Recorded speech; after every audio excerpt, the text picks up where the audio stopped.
BJP की सरकार ने असंगठित अर्थव्यवस्था पर आक्रमण किया है और आपको गुलाम बनाने की कोशिश की जा रही है।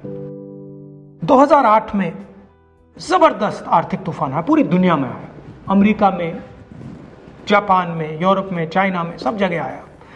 अमेरिका के बैंक गिर गए, कंपनियां बंद हो गई, एक के बाद एक कंपनी की लाइन लग गई, बंद हो गई। यूरोप के बैंक गिरे, मगर हिंदुस्तान को कुछ नहीं हुआ।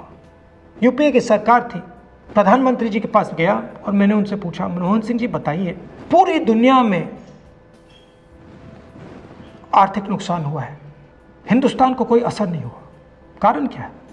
मनमोहन सिंह जी ने कहा, राहुल, अगर हिंदुस्तान की अर्थव्यवस्था को समझना चाहते हो तो यह समझना होगा कि हिंदुस्तान में दो अर्थव्यवस्थाएं हैं। पहली असंगठित अर्थव्यवस्था और दूसरी संगठित अर्थव्यवस्था। संगठित अर्थव्यवस्था में बड़ी कंपनियां, नाम आप जानते हो। असंगठित अर्थव्यवस्था में किसान, मजदूर, छोटे दुकानदार, मिडिल साइज कंपनीज। जिस दिन तक हिंदुस्तान का असंगठित सिस्टम मजबूत है, उस दिन तक हिंदुस्तान को कोई भी आर्थिक तूफान छू नहीं सकता। अब आज के दिन आते हैं। पिछले 6 साल से बीजेपी की सरकार ने असंगठित अर्थव्यवस्था पर आक्रमण किया है। 3 बड़े उदाहरण तो मैं आपको अभी दे देता हूं। नोटबंदी, गलत जीएसटी और लॉकडाउन।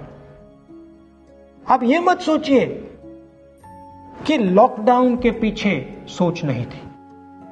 यह मत सोचिए कि गलती से आखिरी मिनट पे लॉकडाउन कर दिया गया। इन तीनों का लक्ष्य हमारे इनफॉर्मल सेक्टर को खत्म करने का है।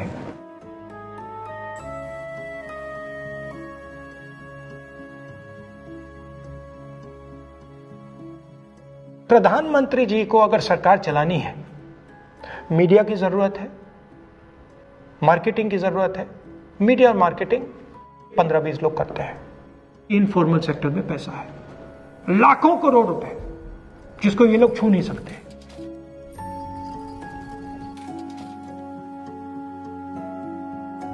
इसको ये लोग तोड़ना चाहते हैं, पैसा लेना चाहते हैं। इसका नतीजा आएगा। नतीजा यह होगा कि हिंदुस्तान रोजगार पैदा नहीं कर पाएगा। क्यों? क्योंकि इनफॉर्मल सेक्टर 90% से ज्यादा रोजगार देता है।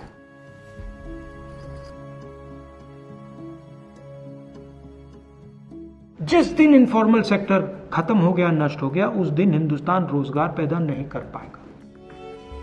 आप ही इस देश को चलाते हो, आप ही इस देश को आगे ले जाते हो और आपके खिलाफ साजिश हो रही है। आपको ठगा जा रहा है और आपको गुलाम बनाने की कोशिश की जा रही है। हमें इस आक्रमण को पहचानना पड़ेगा और पूरे देश को मिलकर इसके खिलाफ लड़ना पड़ेगा।